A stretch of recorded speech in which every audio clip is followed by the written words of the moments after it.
আয়োজন এইটো কাৰণে কৰিলোঁ আমাৰ মহান বীৰসকলক শ্ৰদ্ধা আৰু সহস্ৰ প্ৰণিপাত জনোৱাৰ লগতে আমাৰ অসমৰ যিবিলাক নৱপ্ৰজন্ম তেওঁলোকৰ বিষয়ে আমি জনোৱাটো আমাৰ দায়িত্ব আৰু প্ৰচাৰ কৰাটো আমাৰ দায়িত্ব। আৰু এটা কথা আমি চৰকাৰক ক'ব বিচাৰিছোঁ, অসম চৰকাৰক আমাৰ হুল দিৱস 30 জুনটো বন্ধ ঘোষণা কৰিব, চৰকাৰী বন্ধ আমাক লাগে।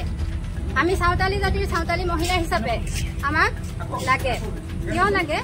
আজি মহান বীৰসকলে প্ৰথম ঔপনিবেশিক যিটো শাসন, ব্ৰিটিছৰ শাসন, সেইটো কঠোৰ হেৰি কৰিছিলে, তেওঁলোকে যুদ্ধ কৰিছিলে, প্ৰথম খোজ দিছিলে নিজৰ মাটি ভেটি ৰক্ষাৰ স্বাৰ্থত, নিজৰ জাতিৰ স্বাৰ্থত তেওঁলোকে আগবাঢ়ি আহিছিলে আৰু শ্বহীদ হৈছিলে। লগতে আমি চৰকাৰক ক'ব বিচাৰিছোঁ, আমাক সহানুভূতি নালাগে।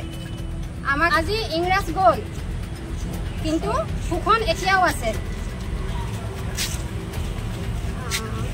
আজি জমিদাৰ প্ৰথা গ'ল, কিন্তু এতিয়াও আমাৰ নামত, আমাৰ সাঁওতালী জাতি আদিবাসী জাতিৰ নামত, নিজৰ নামত ম্যাদী পট্টা নাম নাই। আজি আদিবাসীৰ যিবিলাক চাহ শ্ৰমিক কোৱাৰ্টাৰত থাকে, তেওঁলোকে চাকৰি থকা পৰ্যন্তলৈকে কোৱাৰ্টাৰত থাকিব পাৰে আৰু তাৰপিছত তেওঁলোকৰ নামত আজিলৈকে মাটিৰ পট্টা হোৱা নাই। লগতে গাঁৱে ভূঞে যিমান আমাৰ আদিবাসী আছে, পৰিয়াল ফেমিলি আছে, তেওঁলোকৰো মাটি নাই। গতিকে মই এইটোৱে ক'ব বিচাৰিছোঁ, ইংৰাজ গুচি গ'ল, জমিদাৰ প্ৰথা গুচি গ'ল, কিন্তু আমি ন্যায় পোৱা নাই, আমি অধিকাৰ পোৱা নাই।